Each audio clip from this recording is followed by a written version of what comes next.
Hey, how are you guys doing? My name is Cole and I'm from NexiGo, and today we'll be answering your most frequently asked questions regarding the iris. Please feel free to jump ahead to your question using the timestamps in the description below. How do I use the picture-in-picture mode?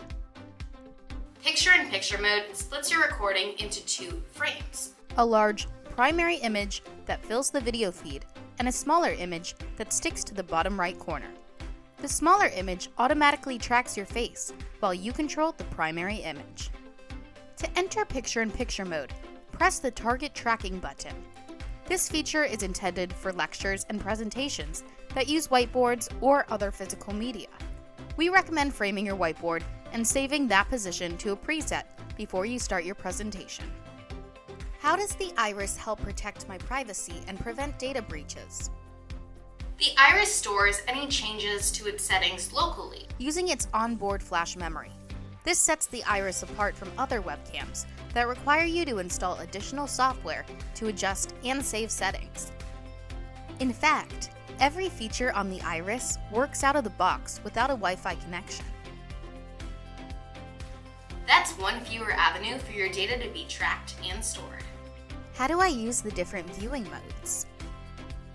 The iris comes with 3 different viewing modes: Meeting mode, streaming mode, and low light mode. You can switch between them by pressing the button with 3 overlapping circles. While the default settings for these lighting modes work well for the majority of situations, we still recommend that you adjust the settings to fit your space. Each mode will retain its most recent settings without affecting the other modes. What is the difference between the HDMI video output and the USB video output? They look very similar in 4K. We've optimized the USB video output to be as close as possible to the lossless quality that an HDMI can provide, so there will be very little difference between them. However, if you need to do post-processing on any video content, it's better to have your footage in raw, uncompressed 4K, which you can only get with an HDMI output and a capture card. Additionally, an HDMI connection is helpful for monitoring video output. Since the iris can output video through both HDMI and USB simultaneously, you can see how your image looks on a larger monitor while you're actively recording. This is helpful for setting up for broadcasting, especially with multiple cameras. How do I reduce motion blur in low light? When you're recording in extreme low light, you have to make a choice between an image with a lot of digital noise or a lot of motion blur.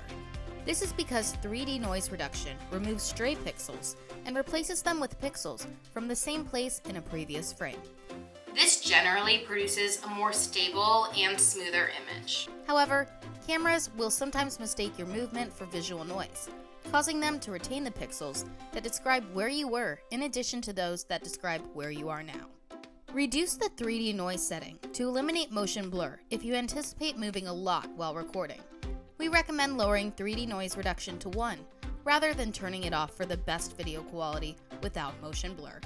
If you're going to stay relatively still, you can turn up the 3D noise reduction for a smoother image.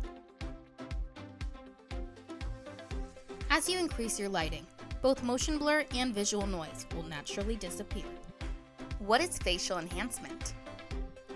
Facial enhancement is a feature on the iris that corrects for low light while prioritizing your appearance. Although facial enhancement sounds like a beauty filter, it's actually a lighting preset that automatically adjusts the exposure, saturation, dynamic range, and contrast to levels that make you look great in poor lighting. If you have good lighting, we recommend keeping this setting off, as it might make your image look unbalanced or overexposed. How can I correct overexposure? The advanced exposure settings on the iris enable you to correct overexposure in the same way you would with a DSLR. Head to exposure settings and change the exposure mode to shutter priority. Then, lower the ISO and increase shutter speed until your image looks balanced. If your background is too bright, your face may become underexposed and difficult to see as you make these adjustments. In this case, you can enable backlight correction in the exposure settings section on the menu. However, the easiest way to fix your background will always be to change the angle of your camera so that more light falls on your face than behind you. Is the iris compatible with video switchers like the ATEM Mini? Yes, it is. You can hook the iris up to any video switcher via HDMI. We do want to note that you can turn any USB camera into an HDMI camera using a converter such as the Tau 1 Tiny. For the highest quality video, you can use ATEM Mini with a DSLR camera such as the Canon EOS M50. However, these solutions can be pricey, bulky, and inconvenient. We designed the iris to have it as a primary feature, which makes it ideal for anyone setting up a professional broadcast on a budget. How should I power the iris on or off? The iris remote features a red power button in the upper left-hand corner. You can use this during a meeting to disable your camera if you need to step away from your call for a moment. However, the power button only disables the video playback, rather than turning the iris off. This means that your microphone will not turn off, and your meeting will not end when you use this feature. If you want to disable your microphone when you step away, you'll have to press the mute button as well. To shut down your iris completely, simply close down your video calling or recording app. Avoid using the power button to turn off the iris after you finish using it. This can lead to an error that prevents the iris from fully turning on the next time you try to record. What does it look like when you zoom in with the iris?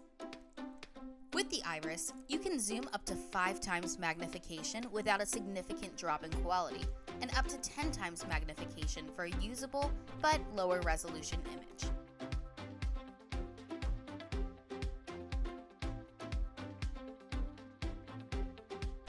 When you have the iris zoomed in to your liking, you can save that position using the preset button, which looks like a plus sign inside of a frame, followed by any of the numbered buttons.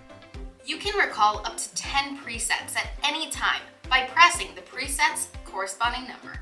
With this feature, you can easily pan between different areas of interest or change your field of view. How does the iris look in each video calling platform? Each video calling platform processes video signals differently. Microsoft Teams offers up to 1080p at 30 frames per second, but it will automatically throttle your video quality if your bandwidth is limited. Google Meet supports up to 720p. However, unless you set your send and receive resolution to 720p, Google may throttle your video quality. Zoom caps at 1080p at 30 frames per second when you turn HD mode on. If you don't toggle HD mode, it will automatically stream in 720p. Zoom also has the most advanced options out of all of the video conferencing platforms, including video mirroring, low light adjustment, and beauty filters. How does the iris sound in conference calls? The microphone in the iris is designed with a wide range of distances in mind.